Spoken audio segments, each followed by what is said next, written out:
Bom dia, gente. Tenho certeza que cada um que está aqui está muito feliz de poder abrir mais um serviço tão importante que é o SEAT. E nessa nossa felicidade, a gente poder emanar muita energia positiva para todos que virão para cá, poder ser acolhidos com muito carinho, com muito amor. Esse é o 8º SEAT que a gente entrega aqui na cidade de São Paulo. Mas antes de eu poder falar aqui do SEAT e das pessoas que aqui estão, fazer a citação, queria pedir uma licença para vocês, para poder mostrar um vídeo muito rapidinho. Eu fiz isso quando a gente fez a inauguração do CAI Família. CAI é o Centro de Acolhimento Especial Família. Eu quis mostrar um vídeo do que estava acontecendo na cidade lá dos Estados Unidos. Nessa data de hoje, nós estamos aqui com a Cissa, como secretária da Ciência Social. Por quê? Porque o Carlos Bezerra, que é o secretário titular, está em Vancouver, no Canadá, em uma missão da secretaria para poder, inclusive, interagir com as ações que são feitas em Vancouver. A gente foi lá, teoricamente, aprender com Vancouver como lidar com as questões, principalmente das pessoas em situação de rua. Eu falava com o Bezerra, Cissa, eu acho que ele vai lá ensinar, porque a gente tem muito mais para ensinar do que para aprender com muitos países. Eu queria dizer isso para vocês porque a gente tem uma mania, nós brasileiros, de ficar o tempo inteiro achando que os outros são melhores do que nós. Eu posso garantir para vocês que não são, porque a gente tem um verdadeiro comprometimento com as pessoas e é o povo brasileiro que tem as ações feitas com amor e com carinho. Mas o que eu queria mostrar para vocês? O Bezerra me mandou um vídeo, mandou para você, Cissa? Mandou? Ele me mandou um vídeo, doutor Roberto, sobre a situação de Vancouver ontem. Olha como é que é a situação de Vancouver ontem com relação às pessoas em situação de rua. Mas o que eu queria mostrar para vocês? Como o secretário Carlos Bezerra está lá em Vancouver, no Canadá, então a gente queria compartilhar com vocês, porque é um vídeo de ontem, que muitas pessoas falam, nossa, como que São Paulo está, como não sei o quê, e Vancouver, que é uma cidade tão rica, tão rica, né? Uma cidade de primeiro mundo, que tem grandes e grandes recursos, como é que eles tratam e lidam com essa questão das pessoas em situação de rua? E como que nós estamos tratando aqui, e eu queria desenvolver um pouquinho da minha fala, falando sobre isso. Falar sobre SEAT, sobre CAPES, mas também queria falar que faz parte do programa Redenção, mas eu queria depois falar um pouquinho também do programa Reencontro, que eu acho que era importante.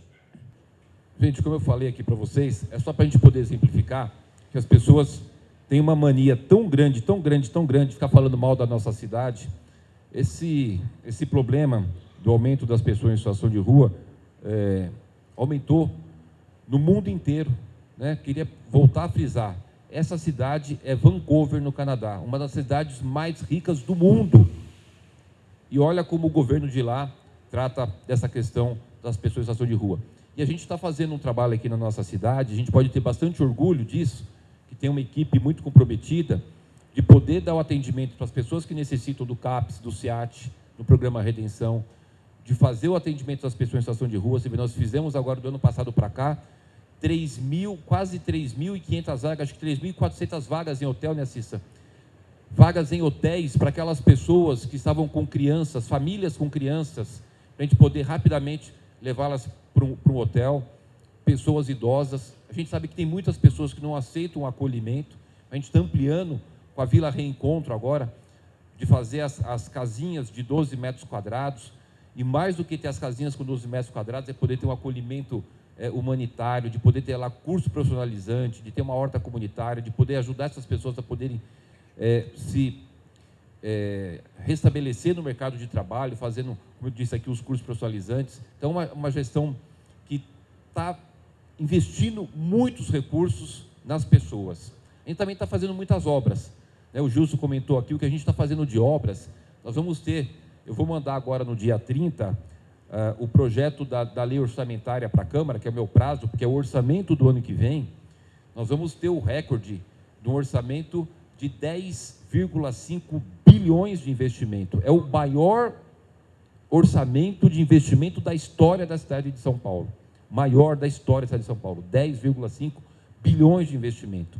E tantos outros bilhões em outro investimento, que são investimento nas pessoas. Só esse equipamento aqui custa para a Prefeitura de São Paulo R$285 mil por mês. É um equipamento que a gente tem um custo de mais de 3 milhões de reais por ano. Esse é o 8º que a gente inaugura. Eu inaugurei nesses últimos meses 4 CAPs, só agora, nesses últimos 60 dias, com um custo de R$500 mil na média cada CAPs. CAPs AD, álcool e droga, CAPs infanto-juvenil. Então, a Prefeitura, verdadeiramente, agora sim, verdadeiramente, fazendo uma grande ação com relação a poder ajudar as pessoas que mais precisam, que eu acho que é o nosso grande legado que a gente vai poder estar deixando, de estender a mão para as pessoas que necessitam. Então, esse equipamento aqui que a gente tem 26 quartos, não é isso? Todos com suíte, como vocês viram aqui e conhecem, vai poder atender 50 pessoas. Estão trabalhando aqui 23 profissionais, incluindo 6 redutores de danos, dia e 10 à noite. Nós temos aqui essa parceria com a Casa de Isabel, que já tem outros equipamentos conveniados com a Prefeitura de São Paulo. Então, eu fico muito feliz da gente poder estar, ao mesmo tempo, ampliando aqui o CIATES, que a gente teve um resultado fantástico nesses últimos meses com relação ao aumento da procura, e até por isso nós estamos ampliando o serviço, porque está aumentando a procura. Isso é fundamental dessa ação importante que a gente tem feito para combater o traficante, atender as pessoas que precisam, os usuários, né, e fazer a requalificação do centro e, num conjunto de ações, ter essa cidade que está se desenvolvendo com a grande possibilidade das pessoas terem aqui as suas oportunidades de emprego ou de empreender o seu negócio. Todo lugar que eu vou, tenho procurado falar do quanto é importante a gente poder ter uma cidade que gera oportunidade para as pessoas. Que a gente tem problema, evidentemente, né? Aqui eu duvido que em cada família das pessoas que está aqui você não tem um problema. Imagine se você não vai ter problema numa grande família de 12 milhões e meio de habitantes. Óbvio que tem, sempre vai ter. Mas a gente está dando passos largos e firmes para poder tornar a nossa cidade cada dia melhor. E falando da questão de geração de emprego, o último dado do CAGED, que é o Cadastro Geral de Emprego do Ministério do Trabalho, o último dado anual, a cidade de São Paulo gerou 336 mil empregos formais. A segunda colocada foi a cidade do Rio de Janeiro, que gerou 82 mil empregos formais. Aí vocês podem falar, mas o Rio de Janeiro tem uma população menor que São Paulo? Tem uma população que é metade da cidade de São Paulo. Só que nós não crescemos o dobro. Nós crescemos 4 vezes mais na geração de empregos formais aqui na cidade de São Paulo. Agora, está resolvido o problema? Não. A gente ainda tem 800 mil pessoas desempregadas, que representa 11% da população ativa que está procurando emprego na cidade de São Paulo. A gente ainda precisa continuar avançando para ter aqui nessa cidade empreendedores, empresas, segurar aqui o emprego para gerar oportunidade. E aí a gente percebe que a gente vai criando uma grande corrente do bem, oportunidade de trabalho, uma ampla rede de saúde. Só para vocês terem uma ideia, a Aline comentou aqui o que era o programa na época do PT com relação a esse tema e o que deu de resultado e o que nós estamos fazendo agora, né? Está aqui, por exemplo, a Francine, a nossa secretária adjunta lá de Direitos Humanos. Vocês pegam, por exemplo, um programa, o Transcidadania, que na gestão de 2013 a 2016 atendia 100 pessoas e o auxílio era de R$500. Eram 100 pessoas, o auxílio de R$500. Hoje nós temos 500 pessoas e o auxílio é de R$1.200. Então, a nossa gestão verdadeiramente não faz as ações de políticas públicas só com aqueles números, como bem falou o Gilberto aqui, né, para dizer que tem e com a quantidade muito pequena de pessoas efetivamente atendidas lá na ponta. A gente tem realmente uma grande quantidade de pessoas atendidas em todos os nossos programas sociais. Tem uma questão fundamental que a gente vai deixar como legado para o presente e para o futuro, né? Eu vejo aqui tantas mulheres, tantas mamães, que é a questão da creche. A gente tinha, naquela gestão de 2013 a 2016, mais de 100 mil crianças esperando uma vaga de creche. E agora, pelo segundo ano consecutivo, a cidade de São Paulo, a nossa cidade, não tem mais nenhuma criança fora da creche. Nós temos creche para todas as crianças na cidade de São Paulo. E hoje, com o programa Mãe Paulistana, a mamãe com o nenê no 4º mês de gestação, ela já indica para a Secretaria de Educação qual que é a creche que o nenê vai frequentar assim que ele nascer, quando chegar lá no seu 9º mês, né, ou no 8º, depende de quando for ter o seu nenê. Então, é uma mudança de paradigma, é uma mudança muito acentuada nas ações de políticas públicas que a gente está conseguindo fazer por conta do apoio de vocês, das nossas entidades, dos nossos parceiros, da nossa equipe, e que eu não tenho dúvida nenhuma que a gente vai estar cada dia podendo fazer ações melhorando a qualidade de vida das pessoas, né? A Aline comentou aqui, eu queria voltar a frisar, nós temos um compromisso de todos os dias poder dizer o que é que nós vamos fazer hoje para melhorar a qualidade de vida das pessoas.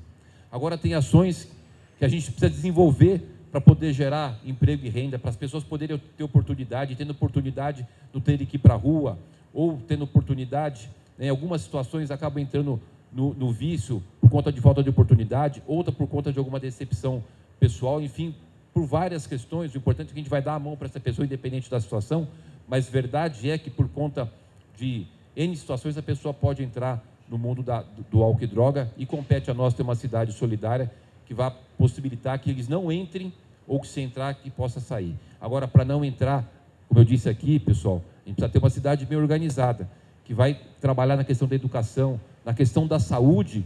Vocês vejam que desde 1554, que foi a fundação da cidade de São Paulo, até 2020, portanto, quase 500 anos, nós, nesses anos todos, fomos ter 20 hospitais em São Paulo. 20. Desde 1554 até 2020. De lá para cá, na gestão do Bruno Covas, o Bruno abriu 10 novos hospitais em 2 anos. Então, vocês percebam o que demorou centenas de anos para abrir 20 hospitais, em 2 anos o Bruno abriu 10 hospitais. E a gente está fazendo uma gestão para garantir que esses hospitais fiquem abertos, porque aí é que entra a grande questão do custeio. Pega a questão de UPA, hoje nós temos 23. Foram 20 UPAs de 2017 até agora. Dessas 29 UPAs, eu inaugurei 9 UPAs. E quer ver um detalhe importante? Para você construir uma UPA, custa 8 milhões de reais. Você constrói e equipa com 8 milhões. Para manter, para fazer ela ficar funcionando, a gente gasta 5 milhões por mês. Em 2 meses, o custeio é maior do que você construir a UPA. Então, vocês percebem que é importante ter a saúde financeira da cidade, o planejamento, toda a estruturação da prefeitura bem feita para você poder manter esses equipamentos abertos. E é isso que a gente está fazendo, até foi por isso que eu fiz esse acordo com o governo federal, para a gente poder resolver de uma vez por todas a dívida da cidade com o governo federal, que a prefeitura devia 24 bilhões de reais para o governo federal. A gente pagava 280 milhões por mês da dívida da prefeitura com o governo federal, que a gente não paga mais. E esses 280 milhões por mês agora revertido em ações, como, por exemplo, esse equipamento aqui e tantas outras obras tão importantes. Mas eu também queria aproveitar aqui e falar um pouco de alguns desafios que a gente tem enfrentado. Como hoje de manhã, às 6h30 da manhã, né, um grupo de baderneiro, de vagabundos, parando o terminal de ônibus lá do Parque Dom Pedro e do terminal Mercado, que atende 55 linhas de ônibus. E o doutor Roberto Monteiro foi para lá para ajudar a tirar aqueles bandidos que entraram nos ônibus e tiraram as chaves dos ônibus para fazer uma ação baderneira e atrapalhar a vida de tantos e tantos trabalhadores. Como também o Gilson falou aqui, de uma ação importante, que a Edir, o Gilson e o Gilberto votaram um projeto da prefeitura para a gente fazer a revitalização do centro, que é o PIU Central, que é o Programa de Intervenção Urbana do Centro. Como a gente vai ter outros programas de intervenções urbanas em várias outras regiões da cidade, que isso faz com que aquele setor possa se desenvolver, gerar oportunidades de emprego, de renda, revitalizar o espaço. Mas ontem, Gilson, o Ministério Público entrou com uma ação para poder parar o PIU Central. Então, a gente também tem a dificuldade, não do Instituto Ministério Público, mas de alguns promotores do Ministério Público que ficam o dia inteiro, 24 horas por dia, buscando alguma forma de não atuar como o integrante daquele importante órgão, mas de ficar atuando para poder fazer com que a gente não consiga avançar nas nossas políticas públicas. Não é diferente do que a gente acabou conseguindo votar, algo super importante com relação à alteração da legislação para eu poder fazer aditivos em contratos e assim eu poder resolver uma série de problemas, como era o problema dos semáforos. Nós estávamos há 4 anos tentando fazer o contrato de revitalização dos semáforos. Vocês devem ter observado que nós tínhamos muitos semáforos, ainda temos, que ficam piscando, porque não me deixavam contratar. E aí a gente conseguiu, de uma lei que a Câmara aprovou, me autorizou a fazer um aditivo no contrato da iluminação para poder fazer toda a reformulação, toda a reestruturação, troca de equipamentos do sistema semafórico da cidade de São Paulo. Então eu só queria compartilhar com vocês como também é difícil, quanto a gente tem que ficar o tempo inteiro remando, né? Porque as pessoas acabam atuando de forma política naquela postura do pior que pode ficar, para poder a gente não desenvolver o trabalho. E eu queria só aproveitar aqui essa oportunidade, não é o tema, mas para compartilhar com vocês como também tem sido difícil enfrentar tantas pessoas que só pensam no mal dessa cidade. Então, só para a gente poder um pouquinho repensar e pensar se é correto o que algumas pessoas fazem, que ficam usando o judiciário para poder prejudicar a cidade de São Paulo por uma questão pequena, né, por uma questão medíocre, por disputas políticas. Eu não tenho, na minha atuação do meu dia a dia, nenhum problema com nenhum partido. Eu me relaciono com todos, atendo os vereadores de todos os partidos, A gente tem o atendimento das demandas de todos os partidos, todos os vereadores, mas infelizmente alguns atuam para poder deixar que o nosso trabalho não desenvolva, portanto prejudicando a cidade de São Paulo. E eu não poderia deixar aqui de um momento desse, que a gente tem pessoas aqui comprometidas com a cidade, que é uma cidade, poder compartilhar um pouquinho, e até para eu poder, de uma certa forma, compartilhar e desabafar um pouco. Mas é isso, eu tenho certeza que a gente vai aqui junto vencer todas essas batalhas. Nós vamos fazer a reestruturação do PIO Central, que nós vamos conseguir ampliar os CIATs, nós vamos conseguir ampliar todos os programas do reencontro, a gente vai fazer nossas casinhas que estão tentando impedir, nós vamos conseguir, né, Alexis? E que, conseguindo, o que a gente vai conseguir é o quê? É que as pessoas possam ter o serviço da prefeitura, que as pessoas possam vir no CIAT, que as pessoas possam ir no CAPS, que as pessoas possam ir nas nossas UBS, nossos postos, que as pessoas possam frequentar nossas escolas, que as pessoas possam viver melhor. Porque o que cada um aqui quer é só viver bem, é cuidar da nossa família e ter paz, e sair dessa briga violenta que criaram, e que ninguém aqui quer briga. Até por isso já tem lá o Jungle Fight, tem boxe, né? Porque eles podiam se inscrever lá e brigar lá no ringue, né? E deixar baitar essas coiseiras todas aí. E deixar a gente poder viver com tranquilidade e poder ver depoimentos que nem da Adriana aqui, né? De que com o serviço da prefeitura está com a vida melhorada e está feliz e está com esse olhinho brilhando, lindo. Você e muitos outros e tantos outros. Mas sigamos firmes em frente com fé em Deus, que tudo vai dar certo. Obrigado. Um abraço, sucesso a todos. Esse aqui é um CIAT 3, é o 8º CIAT que a gente inaugura na cidade de São Paulo. Agora a gente soma 621 vagas de atendimento nos CIATs. Também anunciamos aqui que o pote para essas ações do CIAT de 600 passa para 1.000 vagas. Portanto, um grande serviço de ampliação para atendimento às pessoas em situação de rua, em especial essas que são relacionadas a álcool e droga, né? O CIAT é para isso, é para as pessoas que são envolvidas com a questão de álcool e droga. E o resultado mais importante de tudo isso é que a gente tem tido 60% de sucesso nas pessoas que passam pelo CIAT e conseguem se reintegrar, se recuperar e sair do vício de álcool e droga. Então a gente tem, nesses últimos meses, feito grande incremento nesse serviço. Como eu acabei de falar aqui, também já inauguramos 4 CAPs na cidade de São Paulo. Então, esse equipamento aqui, que é o 8º CIAT, é um equipamento que vai atender 50 pessoas, são 26 quartos suíte, né, com um investimento de R$ 261 mil por mês. Portanto, a Prefeitura fazendo grandes investimentos para ajudar essas pessoas que estão em situação de dependência química nas ruas e também segue muito forte o programa Reencontro, que é para as pessoas em situação de rua, com a questão das moradias, dos hotéis, do atendimento dos CAIs família e dos CAIs especiais. Perfeito. Bom dia. Duas perguntas, puxando o gancho aqui dos atendimentos, queria que o senhor fizesse uma avaliação de como está a situação atual da Cracolândia. Eu lembro que o senhor falou que depois da dispersão eles estavam procurando mais os serviços, esse movimento continua acontecendo, qual que é a sua avaliação do cenário agora? E queria uma pergunta saindo um pouco do tema sobre essa greve que teve hoje ali no Terminal Parque Dom Pedro, II, e também ali no do Mercado. O sindicato disse que não tem nada a ver com isso, mas tivemos prejuízos para a cidade, a prefeitura está dialogando, tentando evitar, o sindicato está sem uma diretoria fixa, né? Sim. Sobre a questão dos serviços das pessoas em situação de rua, acho que o maior exemplo é a inauguração desse equipamento aqui. A gente está precisando inaugurar mais equipamentos para poder acolher as pessoas que estavam principalmente ali na Cracolândia.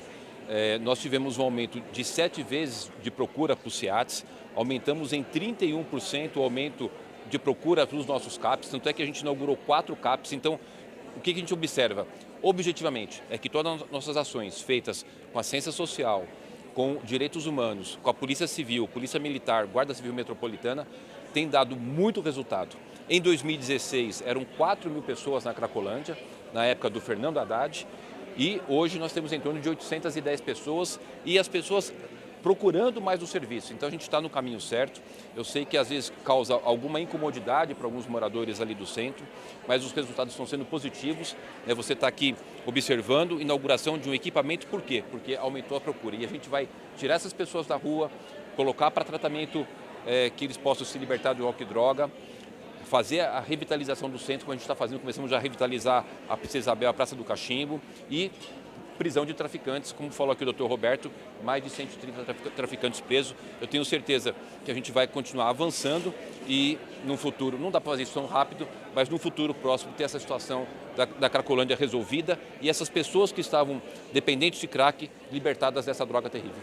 E com relação aos ônibus, é lamentável, né, que esses baderneiros fizeram hoje essa ação lá no terminal Dom Pedro e no terminal Mercado. São 53 linhas no terminal Dom Pedro e 2 linhas no terminal Mercado, ou corrigindo, são 52 linhas no terminal Dom Pedro e 3 linhas no terminal Mercado, prejudicando milhares de trabalhadores, milhares de pessoas de bem, né, num ato de vandalismo, onde eles entraram nos ônibus, tiraram a chave dos ônibus. Eu já pedi para fazer um boletim de ocorrência. A Prefeitura de São Paulo não vai se curvar a esses malandros, né, que tanto querem prejudicar a cidade de São Paulo. Então, estou aqui com o Dr. Roberto Monteiro, estou pedindo para abrir um inquérito para apurar a responsabilidade. Nós não vamos nos curvar, eu não tenho medo, seja de quem já estava lá no sindicato, que está afastado por decisão judicial, seja desses agora que possam estar ou não sendo usados pelos anteriores. A Prefeitura de São Paulo não vai aceitar baderneiros prejudicando o transporte público na cidade. Eu ia perguntar sobre a decisão do TJ, mas o senhor já falou no seu discurso, então queria aproveitar essas críticas ao Haddad para perguntar. O senhor fez várias críticas aqui à gestão dele e tudo mais, e ele hoje lidera as pesquisas. Caso ele vença as eleições, qual será a relação da Prefeitura com o eventual governo estadual do PT? Eu não fiz crítica a ele, eu fiz comparação de dados, né? É muito claro que na época que ele fez lá o de braços abertos, onde ele deu dinheiro para as pessoas que estavam em dependência química, o que eles fizeram? Não foram jogar na loteria, eles foram comprar crack. Isso aumentou o número de usuários, os dados são claros. Haviam 4 mil pessoas naquela época, em 2016, hoje nós temos 810 pessoas. Os nossos serviços do SEAT é numa outra questão de política pública, onde a gente traz as pessoas para um local que eles têm profissionais qualificados para dar o atendimento e aí sim eles têm condições, inclusive técnica e médica, de se libertar do uso de álcool e drogas. Quando ele dava dinheiro para as pessoas e dava hotel, eles compravam crack e iam consumir dentro do hotel. Aquilo ali, a questão do tráfico, os traficantes tomaram conta daquele espaço, porque tinha dinheiro na Cracolândia circulando, então aumentou a participação de traficantes e as pessoas não conseguiram se libertar. Então, eu só estou fazendo comparação de dados. Eu acho que a cidade de São Paulo não vai querer que volte àquela época onde você tinha um número de pessoas usando crack e que a política pública dele aumentou esse número de usuários. Eu acho que a nossa política é melhor pelos dados.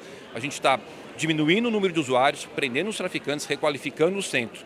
Então, quando ele fala de forma não verdadeira de que o programa dele era um programa bom, né, os dados também precisam ser comparados.